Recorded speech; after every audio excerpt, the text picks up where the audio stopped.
ഹാർബറിൽ വൻ തീപിടുത്തം. കൊച്ചി ചെല്ലാനം മിനി ഫിഷിംഗ് ഹാർബറിൽ ഇന്നലെ രാത്രി 8 മണിയോടെ ഉണ്ടായ തീപിടുത്തത്തിൽ വൻ നാശനഷ്ടം. ഹാർബറിന് സമീപത്തെ കരിയിലകൾക്ക് തീപിടിച്ചതാണ് ദുരന്തത്തിന് കാരണമായത്. 5ഓളം ഫൈബർ വള്ളങ്ങളും സമീപത്തെ ഒരു തട്ടുകടയും പൂർണ്ണമായി കത്തിനശിച്ചു.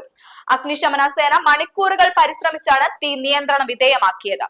കൊച്ചി ചെല്ലാനം മിനി ഫിഷിംഗ് ഹാർബറിലെ ഹാർബറിനോട് ചേർന്നുള്ള സ്ഥലത്തെ ഉണങ്ങിയ മരത്തിനും കരിയിലകൾക്കും ആരോ തീയിട്ടതാണ് ഇത്രയും വലിയ അപകടത്തിലേക്ക് നയിച്ചതെന്നാണ് പ്രാഥമിക നിഗമനം. കരിയിലയിൽ നിന്ന് പടർന്ന തീ സമീപത്തെ അറ്റകുറ്റപ്പണികൾക്കായി കയറ്റി വെച്ചിരുന്ന ഫൈബർ വള്ളത്തിലേക്ക് അതിവേഗം ആളിപ്പടരുകയായിരുന്നു. സമീപത്തുണ്ടായ ഒരു തട്ടുകടയും തീപിടുത്തത്തിൽ പൂർണ്ണമായി കത്തിനശിച്ചു. 5 യൂണിറ്റ് ഫയർഫോഴ്സ് സ്ഥലത്തെത്തി. ഏകദേശം 2 മണിക്കൂർ നീണ്ട പരിശ്രമത്തിനൊടുവിലാണ് തീ പൂർണ്ണമായും അണച്ചത്. 10ഓളം വള്ളങ്ങൾക്ക് ഭാഗികമായും 5ഓളം വള്ളങ്ങൾക്ക് പൂർണ്ണമായും നാശനഷ്ടങ്ങൾ സംഭവിച്ചിട്ടുണ്ട്.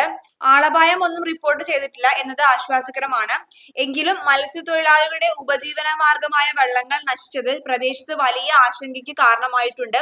സംഭവത്തിൽ ഷോർട്ട് സർക്യൂട്ട് സാധ്യത അല്ല, മറിച്ച് മാലിന്യത്തിന് തീയിട്ടതാണോ എന്ന കാര്യത്തിലാണ് പോലീസ് ഇപ്പോൾ അന്വേഷണം നടത്തുന്നത്.